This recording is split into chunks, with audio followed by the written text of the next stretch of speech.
cơ trở lỡ bờ ngõ đô cha ta cứ ở cơ so quê lỡ bờ ta vì cho trở chỉ khó cha e chỉ lo doa lo qua qua ô quê đó cô ta lưu trú đó ở cha bờ nó mi quê cha mu cha khu cha phu ở so ba đó cơ bờ kê họ khô là ta đó lỡ ta vì cho ni ta phui thế họ khô ta khôn đó cha ta đi quy mà khô ta cô bờ cha tu phui ta nhỏ quê mu ni ta phui Giêsu hello quê hello lỡ họ khô lại chẳng thể quên lỡ cơ xin nhỏ qua họ khô phô mê đi tốt cơ đi ôn lỡ chỉ ta cô nó lo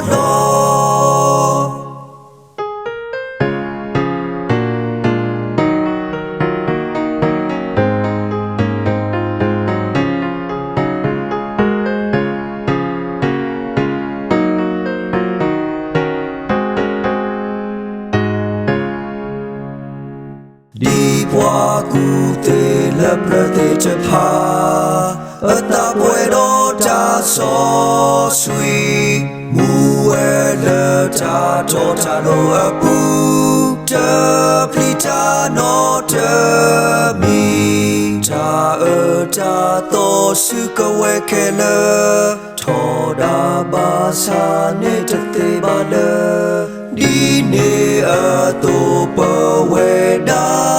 họ cho cha ghê cố gắng là ta đốt lỡ ta vì cho ni ta phui thế họ khô ta khôn đó cha ta đi quy mà phô ta cố bờ cha tu phui ta nhỏ quê mu ni ta phui Giêsu hello quê ra hello lỡ họ khô lại chẳng thể quên lỡ cơ xin nhỏ qua họ